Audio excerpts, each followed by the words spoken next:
Hello and welcome to the big picture. The Devyani Cobra Gade affair has escalated further, and after the US authorities have clearly indicated that they will neither drop the charges against her nor offer an apology.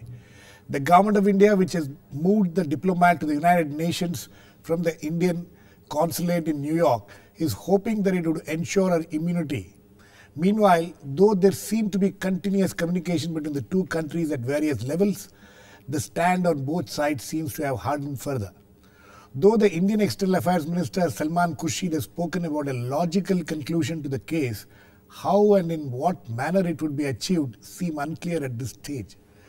The issue has also acquired political dimension in India, with all political parties joining the debate. They have been demanding a stern approach towards the US actions against the diplomat, apart from demanding an apology from the US. So what will be the larger implications of this hardening of stand by both countries on the Indo-US relations? Will the relations, which has acquired a strategic nature in the last few years and something both countries value immensely, deteriorate?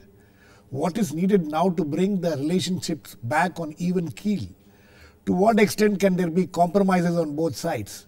We will discuss all this today with Vivek, Katju, former ambassador, Rajiv, Kumar, senior fellow, Center for Policy Research, Professor Chintamani, Mahapatra, chairman, Center for American Studies at the JNU, and Jyoti, Malhotra, senior journalist who has been covering foreign affairs for several years. Welcome to all of you. Mr. Katju, we were here a few days back when this whole issue broke out, and when this controversy broke out, and there was enough said about the nature of the problem and things like that. But now that it has acquired such a serious dimension, stance are hardening on both sides. Now the US has indicated that it will neither apologize nor drop charges. So where are we going from here? Well, it is taking an unfortunate turn, certainly. Let's go to basics.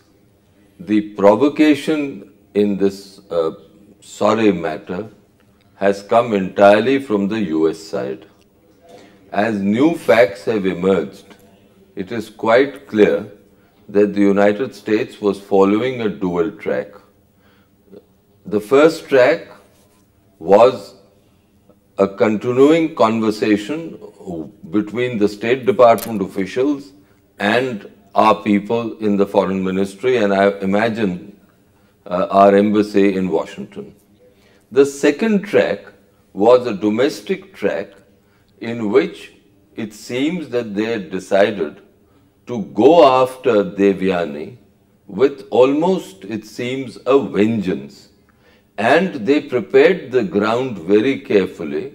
And the evidence of that is there, as the US Manhattan attorney said, extracting the husband and the children of Devyani's maid to the United States.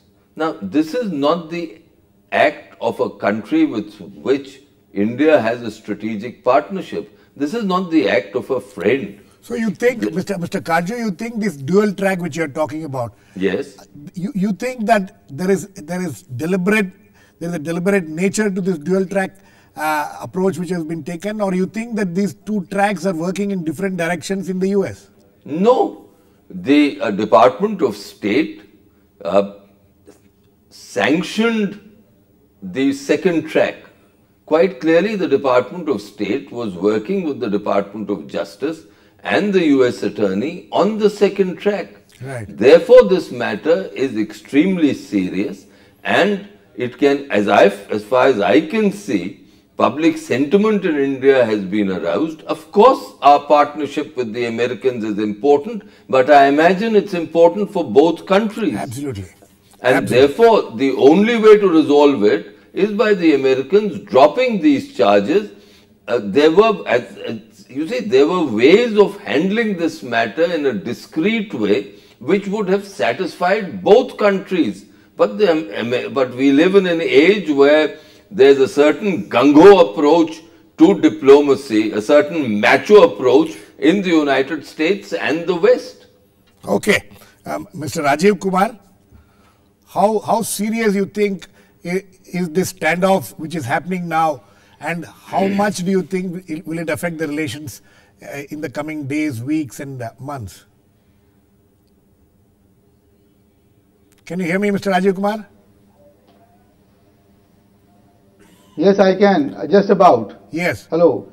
Yeah, I asked. Can you please repeat the question? Yes, I asked you how badly or how much will this standoff between the two countries now, which we are seeing, affect the relations at a larger level in the coming days, weeks, and months?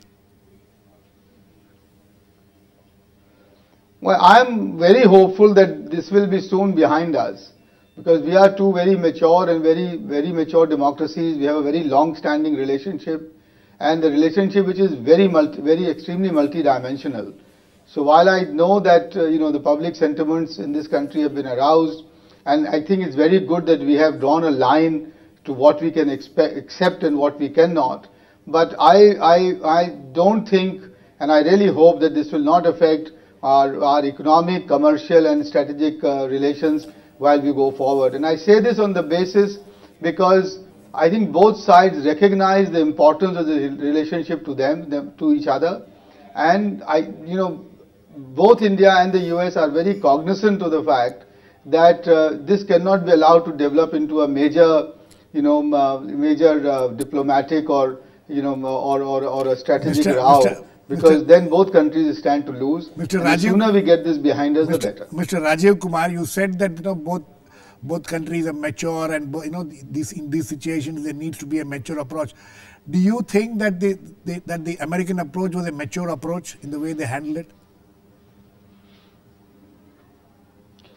Well, the American approach is in some sense quite symptomatic and typical of complex democracies, because different actors get their own have their own play, to have their own motives, etc., to go about it. So sometimes it's not always as well coordinated as in non-democratic countries or in countries where there is greater, if you like, centralized coordination.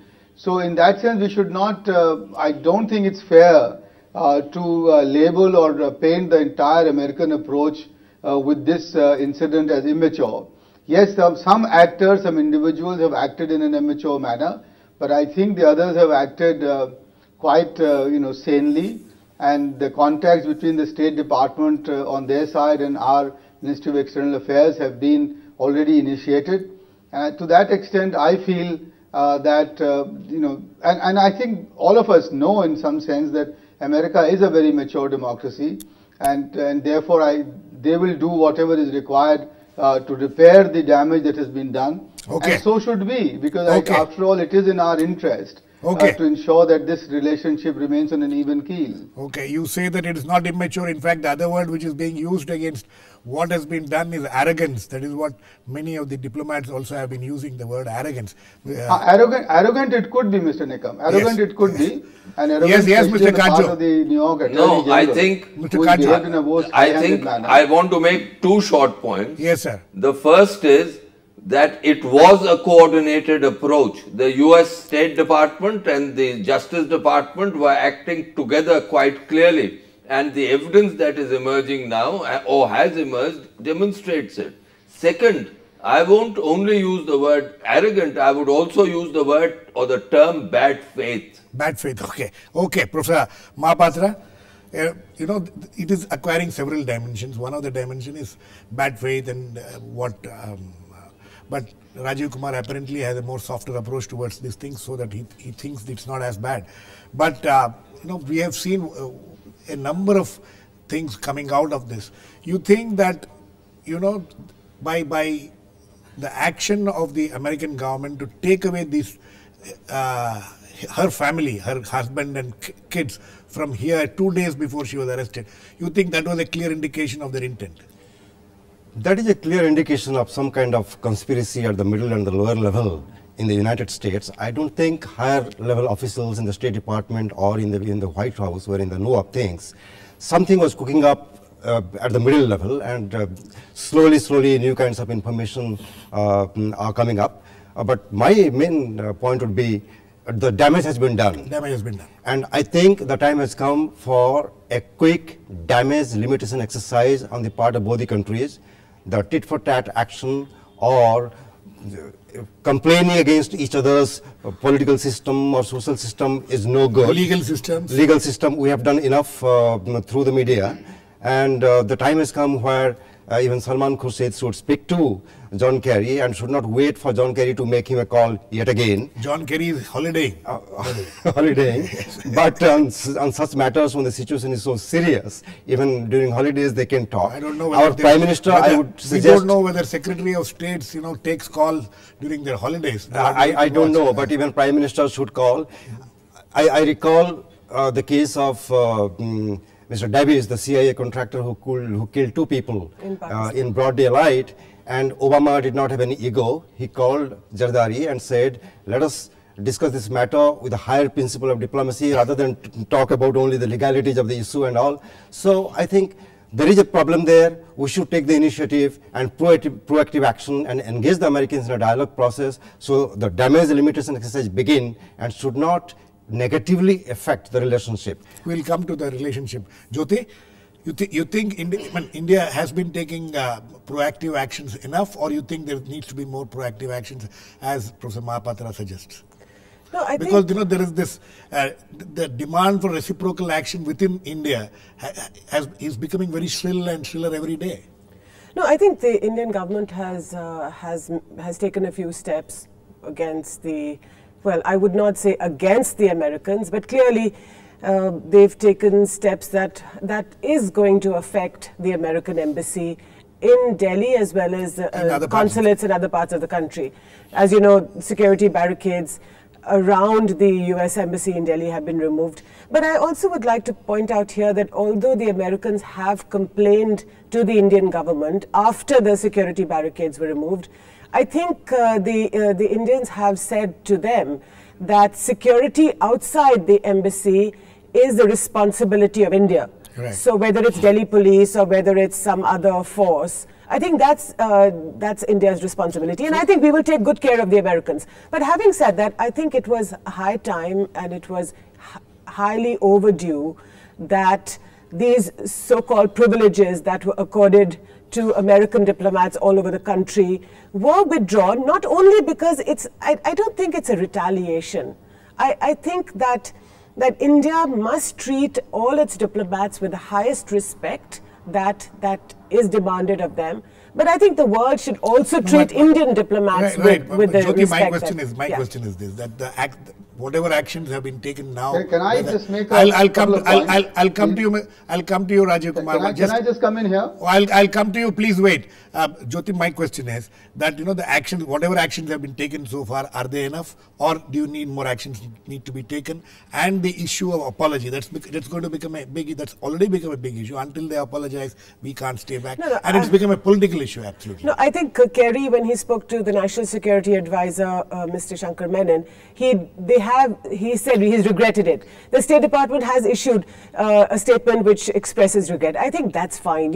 We cannot quibble you don't think that in the English language. There are so many words to say sorry, whether it's apology, to say sorry, to so I think that's fine. It is an expression of regret. I think the Americans understand that this has really angered India. And across the political class in the government, public sentiment has been aroused. I think the Americans recognize that this is a big issue. It is a serious issue. It's not going to go away, and therefore they have to take steps. But I think the Indian government has done a good thing, which is to also tamp down temperatures by withdrawing her from the consulate and putting her into the permanent mission. And now her accreditation is awaited, of course. Yes, Rajiv Kumar. I'll come to you, Mr. Katju. First, Rajiv Kumar say he wants to intervene. Yes, Mr. Rajiv Kumar. Yeah, I just wanted to make 3 points, Mr. Nikam. One is that, the more you look into this case, about the action of their Justice Department, the way her family was ferreted away out of India, the fact that there was a case launched in June about her being missing, etc. You realize that there is a lot more than what meets the eye, and there could be complexities which we don't really want to dig deep into, because that might just bring out aspects which are which won't serve anybody's purpose. The objective should be to restore the dignity of our diplomat, and if needed, bring her back safely back home, so that she is out of the prosecuting environment in that country, in the United States. That's the first. The second point is that I think by taking reciprocal action, we have drawn the line, we have shown to the American government that, look, India cannot be taken for granted, and if you do things like that, we can also do to you what you do to us diplomatically. But the third point that I wanted to make is that, the removal of these safety barriers, security barriers on the road, which separates the embassy, and I believe there's a school, the American International School next door. I am not sure whether that's a wonderful thing to do or that's a right thing to do. I don't because think. After all, it is the Indian government's responsibility to safeguard the security of the American people and the children who go to that school. God forbid, heaven forbid, if there is something that happens untoward where there, then it will look very bad on us. And therefore, to my plea would be that yes, we can draw the line very deep into the sand and we can take reciprocal action. But we shouldn't compromise on the security aspects of ordinary people who are going to the school there or who come for the visa, who line up there in large numbers. So Mr. Kumar, I'm just saying I think it's time now to take a more rational view of it and keep it and get it behind us and not become either egoistic or quite sort of irrational about what we are trying to do. I am not sure. Mr. Vivek Katju will approve that. Yes, Mr. Katju. No, I don't understand how are we being irrational in this matter. First of all, the security of the American embassy, as of all embassies and consulates in India, is our responsibility. Exactly. It is not for the Americans to prescribe how we will handle this matter, this security matter.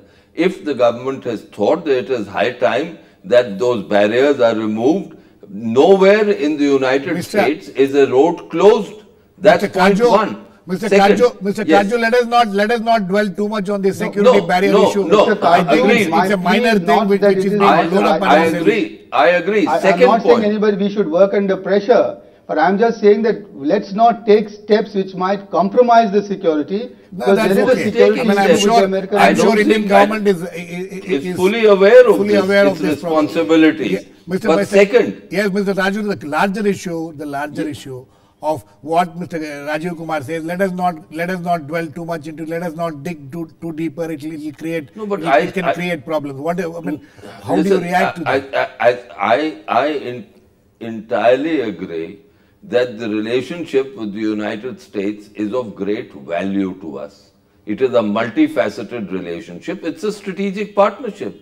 That is a given. Right. However, that doesn't mean that there should not be mutual respect shown in this partnership. And I believe that the Americans have not been respectful in this matter. Now, any country that is willing to compromise on self-respect invites contempt internationally. Can we afford that contempt? Absolutely, because that is the issue. The stand has only hardened. There has not been any except for John Kerry having apparently expressed his regret. We don't see anything positive happening on the other side there. Jyoti? I think I'd like to make the point that that Preet Bharara, the district attorney, makes, which is that India's he indirectly says that Indians don't really look after their domestic help, and we have several issues. They are questioning our legal institutions. They are questioning everything. What's happening here? I think there are 2 points here. The first is that the Americans believe that their way is the highway, in a sense. And if you look at what Professor Mahapatra talked about, the Raymond Davies affair in Pakistan, where this CIA gentleman killed 2 Pakistanis, and the Americans invoked diplomatic immunity, which he did not have. Now, the second point I'd like to make is that even if Devyani Khobragade, the diplomat in question, violated and did not speak the full truth when she gave this in writing, when she gave to the American authorities, that she was paying her domestic help X amount of money, and which was not the truth or the full truth perhaps. I think the point is that this is not the first time that an Indian diplomat in the US or in any other country has paid her or his domestic help less than the minimum wage in that country. But why is it that this became such a big issue? In the past as well, when instances like this have come up, Indian diplomats have been withdrawn. And this, there was an incident like this only last year, where an Indian diplomat in the US was brought back to India. Absolutely. But in this issue, in this case, I think the way this young lady was treated was so abominable. That's the point. That is the main point. Which is that people are upset about. There are three issues here. One is the domestic law of the United States. Second one is the violation of the Vienna Convention on Consular Relationship. Third aspect is the diplomacy aspect.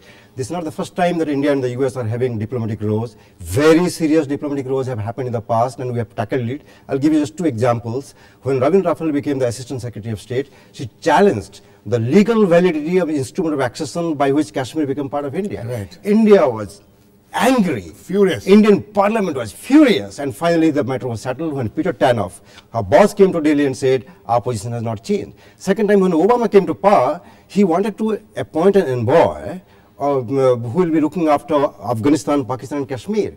And we are again angry and resolve the problem. This is another one. So this kind of diplomatic row can be resolved through proper negotiations at the highest level. Right. Mr. Katju, yes. One short point. Yes, I have one more question. You please make your point. Yes. The provocation in both the examples that the good professor has spoken came from the Americans. Right. And they then addressed that provocation satisfactorily. Now, in this case too, what would have been the diplomatic way of addressing it? If they found that Devyani had given documentation which was not satisfactory, where they thought that she had not spoken the full truth, the diplomatic way to resolve this, which is time-tested, which stands, which is historically valid, is to ask the government of India discreetly to have withdrawn her.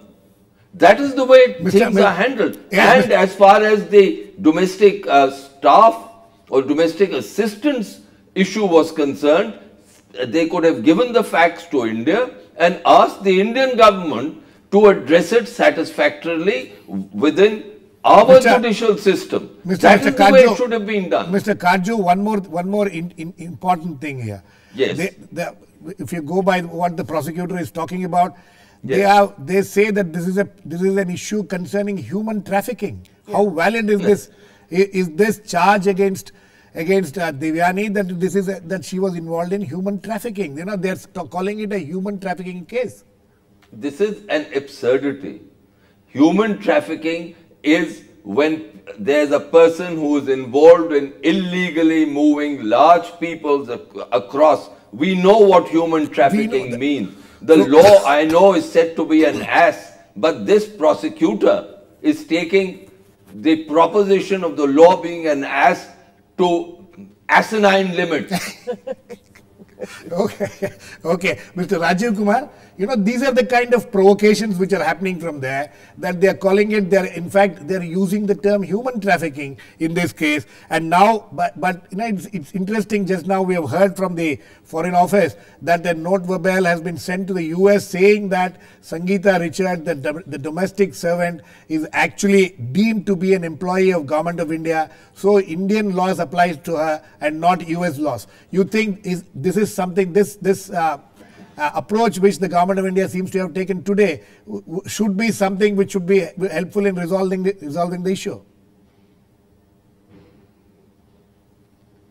Well, I hope so. The first point that I would want to make is that, of course, all these absurdities like human trafficking, etc., are just that. These are absurdities, and they should not have been brought into the picture at all.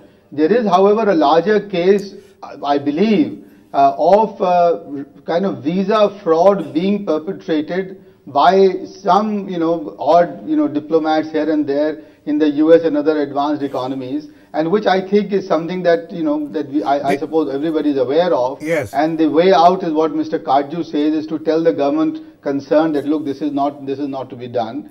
But now to take the view that Sangeeta Richards is a government employee, while she actually went there, in advance, and then in June there was a case against her in the High Court, etc.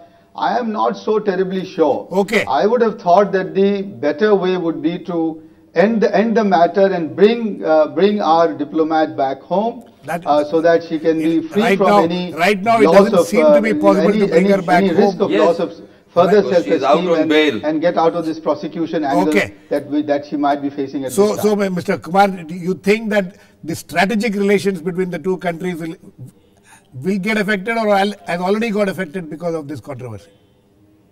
Quickly.